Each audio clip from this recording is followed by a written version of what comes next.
Being one of the most culturally diverse countries in the world, the Philippines is home to at least 17 million indigenous peoples belonging to 110 ethno-linguistic groups, according to United Nations Development Program in 2010. One of the indigenous group of the Philippines is the Mangyan, and now let's talk about the history of Mangyans. I am Reynaldo Balderas and I am here to tell you about the history of indigenous group of Mangyan in Mindoro, Philippines.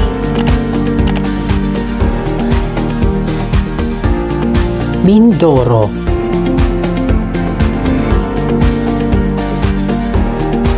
The Mangyans are a Filipino ethnic group in the Philippines.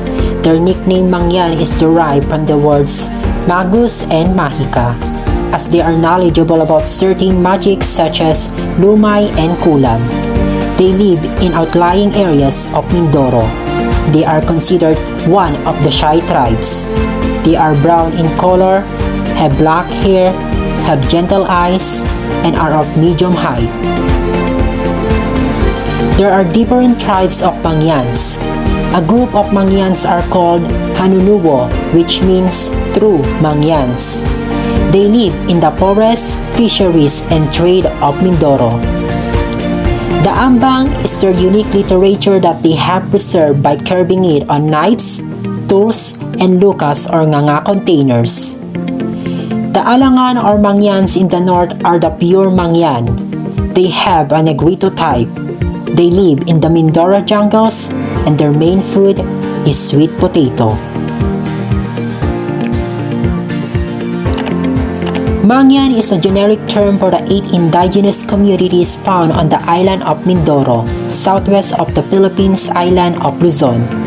Each with their own tribal identity, language, and customs, the total population may be around 280,000 people, but official data are difficult to come by due to inaccessible locations, reclusive tribal groups, and some people who have little or no interaction with the outside world. Iraya, Alangan, Tadyawan, Taubid, the name Batangan by lowlanders on the west side of the island. Buhid and Hanunuo are the island's ethnic groupings, from north to south. Ratagnon is another name for a group on the south coast. Lowlanders appear to intermarry with them. Bangon, a subgroup of Taubid who speak the western version of the language, may be a subgroup of Taubid on Mindoro's east coast. They also have a form of poetry known as the Ambahan.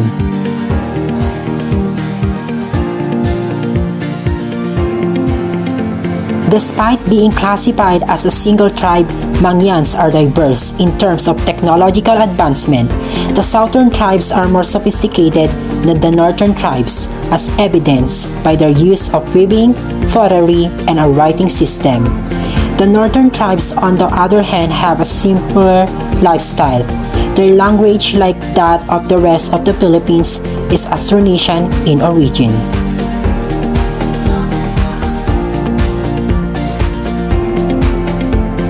Hello everyone, I am Philip. So after knowing and understanding about the history of Mangyan, now let us discuss about the philosophy and spirituality of Mangyan, of how does it develop and implies through every life of Mangyan people. But first, let us talk about the philosophy of life of Mangyan.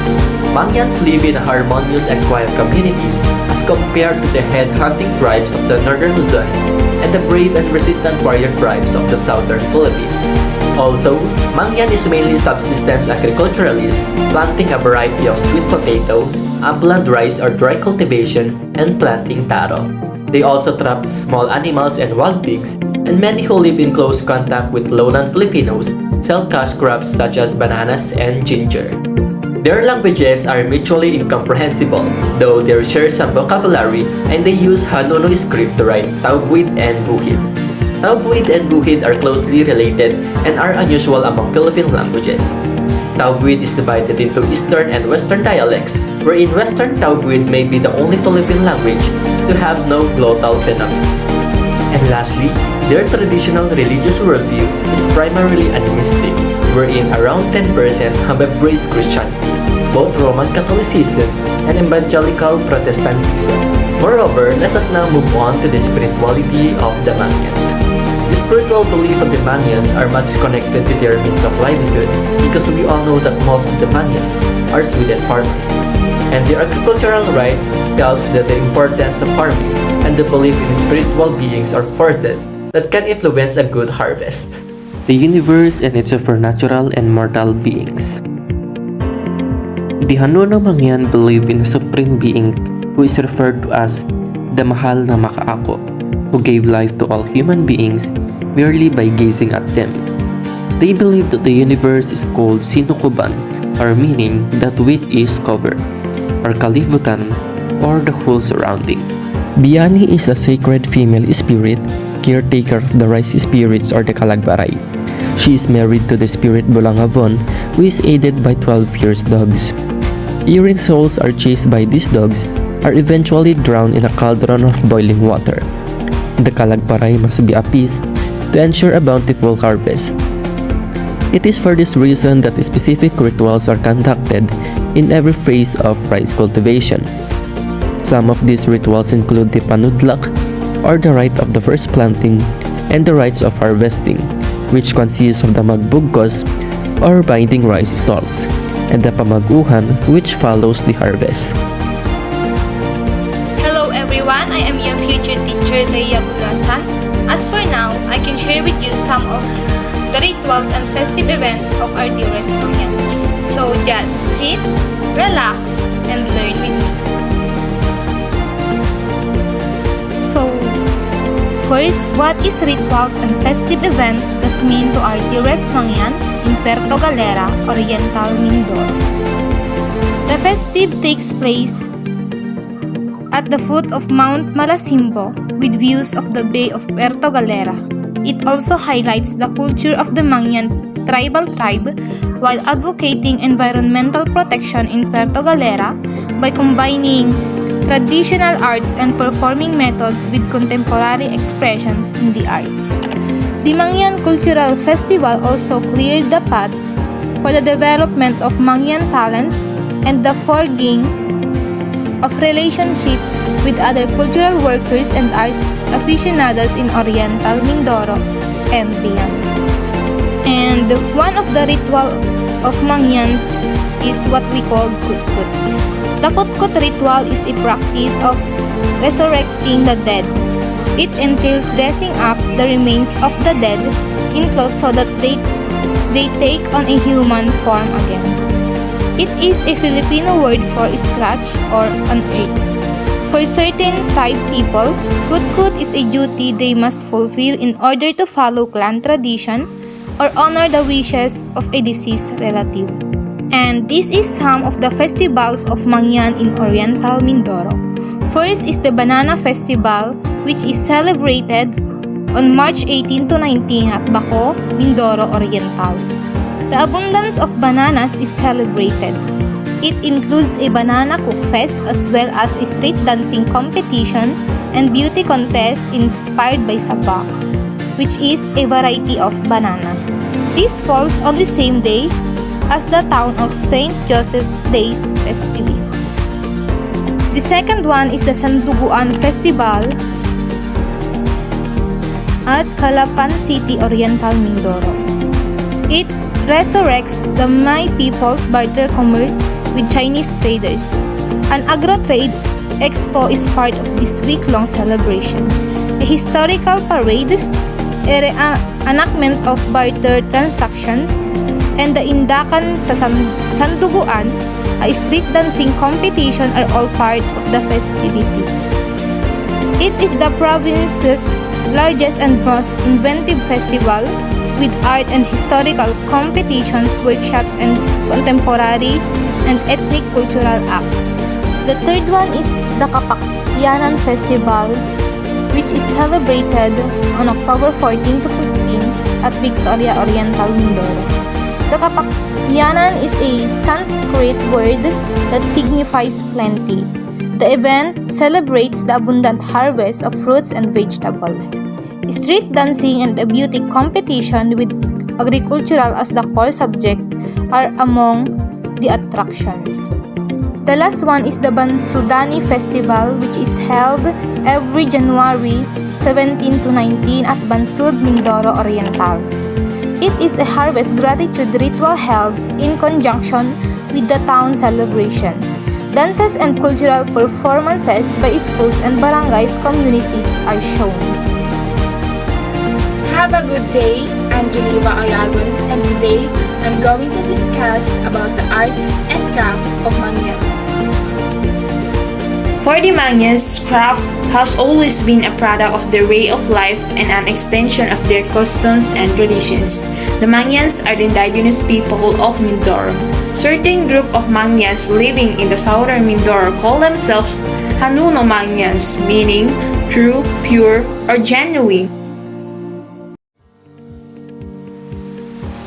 Pakudos, meanwhile, is a Mangyan design that is characterized by simple symmetrical organization with an equal stress of vertical and horizontal composition and an orderly use of lines and spaces that are pleasing to the eyes.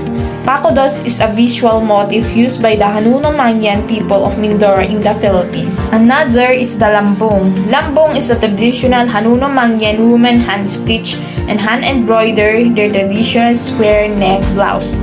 It makes over a week to embroider the intricate pakudos design. Embroidery was traditionally the shortest part of process of Hanuno Mangyans used to plant, harvest, separate, dry, spin, and then weave the cotton fibers. Today, however, the fabric purchased in the market then embroidered. Any questions about lambong? Okay, let's now proceed to balukas. Hanuno Mangyan women hand-stitch and hand-embroider the traditional men open-fronted shirt balukas. It takes over a week to embroider the intricate pakudos design. The embroidered pakudos is always of two colors.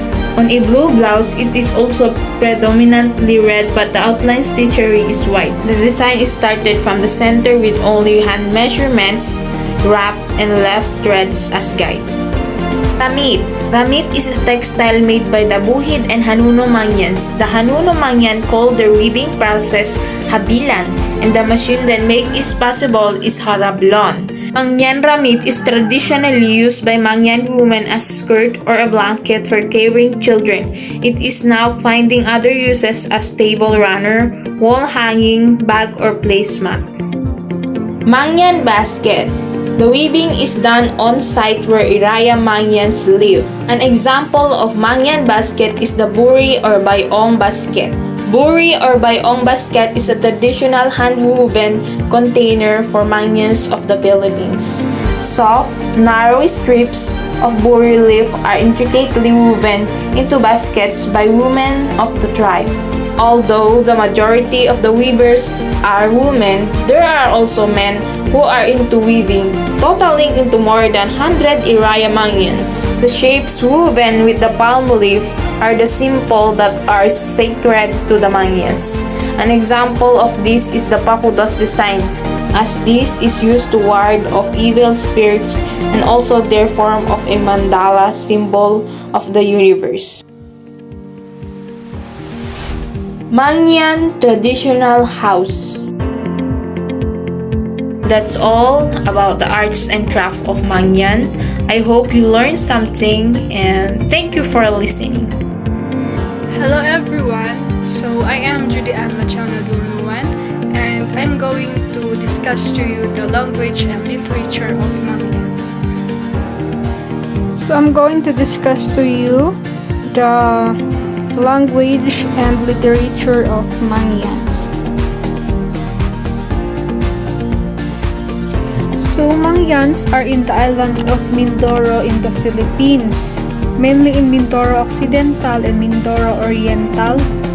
They spoke using their Buhid language. So there are 9,300 Buhid speakers in the year of 2009 and they are known as Mangyan, Bangon, Batangan, or Bukil. Buhid alphabet or the Mangyan alphabet is thought to have descended from the Kawi script of Java, Bali, and Sumatra, which is turn descended from the Palaya script of the Southern Indian script derived from Brahmi. So we have here the double features type of writing system, Apagita syllabic alphabet in which each consonant has an inherent vowel. Other vowels are indicating by separate letter or by diacritics. Writing direction, left to right in horizontal line, and used to write is buhid and Tagalog. So we have here sample text in buhid, which is they wrote it in their buhid language and translate it in English language. So the Mangyan syllabic script is a pre-Spanish writing system which is still used and taught in the schools until today. It has been declared as the national cultural treasure in 1999, and the traditional poetry of the Hanuno Mangyan is called Ambahan. So Ambahan is a literary product and poetic expression of the southern Mangyans of Mindoro, Philippines. To stress their point, Hanuno o Mangyan, which is a truly real and genuine Mangyan. The existence of a writing system among these tribes certainly accounts largely for the wealth of literature prevalent among them. Literature of Mindoro mostly written on bamboo slat using chiseled wood, and Ambahan is the Mangyan's indigenous poetry written in their own writing system.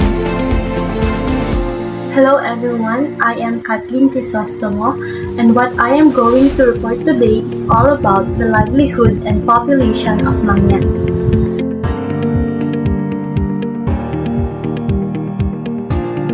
Mangyan live in Mindoro, Philippines, which is located southwest in the island of Bulosan, where they can't even receive a signal for communication due to environmental factors. The Mangyan population exceeds 100,000, accounting for roughly 10% of the island's overall population. The tribe is one of the country's 110 tribal groups. According to reports, there are approximately 100,000 Mangyans distributed over the country. As their primary source of income, Mangyan subsistence farmers grow a variety of vegetables, rice, and taro.